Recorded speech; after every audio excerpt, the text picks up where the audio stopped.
Today I came and I learned madam how she is doing and I learned from her technique. 1 आवर्समध्ये किंवा एक 1.5 आवर्समध्ये कसं shoot perfect झालं पाहिजे, त्याच्यासाठी काय प्रिपरेशन पाहिजे हे त्यांनी व्यवस्थित शिकवलेलं आहे. त्यांनी सगळ्या प्रश्नांची उत्तरं दिली. एवढं कोण नाही शिकवत. म्हणजे माझा आत्तापर्यंतचा एक्सपिरियन्स आहे की जेवढा प्रश्न विचारला आहे तेवढंच आन्सर करतात आणि मग ओके असतं. पण त्यांनी अजिबात तसं केलं नाही.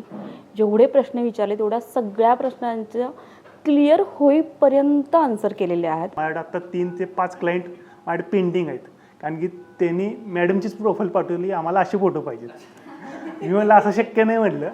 Actually, AI is a blend of imagination, creativity, and lighting. हमको किसी से भी सीखना है तो हमको ये भी चूज़ करना आना चाहिए कि किससे सीखना है. Knowledge is something which is always less. You keep learning till you die, I would say. जितना मैम के बारे में, जितना सर के बारे में पढ़ा है, वो ऑलरेडी इस फील्ड में एजुकेटेड है, ऑलरेडी इस फील्ड में एक्सपीरियंस्ड है.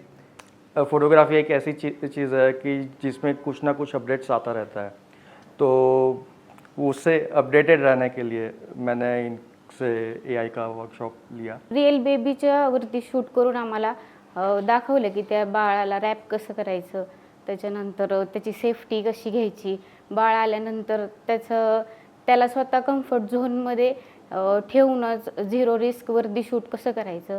म्हणजे मॅमची शिकवण्याची पद्धत खूप छान आहे, त्यामुळे मला आता ती सोपी नाही म्हणता येणार, पण ती प्रोसेस इझी वाटायला लागली आहे. अशा काही गोष्टी कानावर आलेल्या की AI आल्यानंतर फोटोग्राफरचा जॉब जाईल. AI स्मार्ट नाही आहे, आपण त्याला स्मार्ट करतोय. ते पण आपण दिलेल्या कॉन्सेप्ट्सनुसार तो ज्यावेळी इमेज जनरेट करतो त्यासुद्धा अप्रूव्ह आपण करतो. देन ओनली आपण म्हणू शकतो की त्या फायनली व्यवस्थित आहेत की नाही. AI खूप क्रिएटिव्हलीपणे यूज केलं तर फोटोग्राफरसुद्धा ते खूप छान पद्धतीने करू शकतात. मॅमनं खूप छान AIचं टेक्निक्स कशा आहेत किंवा AI कसं यूज करायचं ॲक्च्युअलमध्ये हे खूप छान पद्धतीनं सांगितलं आहे. सो ओव्हरऑल एक्सपिरियन्स जो होता तो खूप छान होता आणि हा लाईफ टाईमचा एक्सपिरियन्स राहणार आहे आमच्यासोबत. एक आठवड्याआधी मी जे फोटोज काढले जातं ते मला बघून कसं तरी वाटणार आहे. जस्ट लास्ट वीकमध्येच मी 2 न्यूबॉर्न करून आलेलो, पण अँगल्स आणि लायटिंग्समध्ये जमीन आसमानचा फरक आहे. Ma'am thank you. आणि न्यूबॉर्नमध्ये सगळ्यात महत्त्वाची गोष्ट की first priority he बेबीला, baby caring.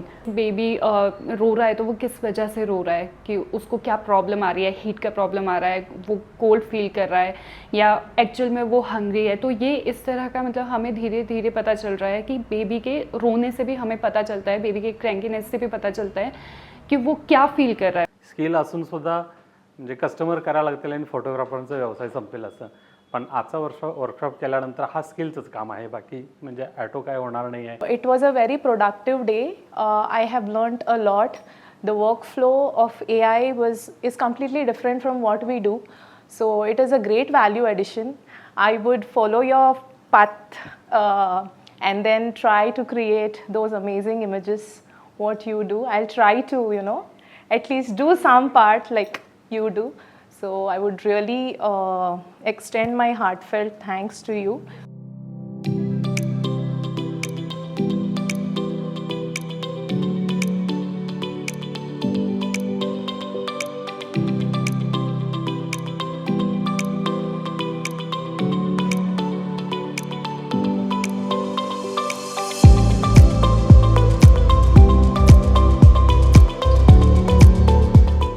Thank you, ma'am. Thank you. Thank you. Thank you so much. Thank you so much. Thank you.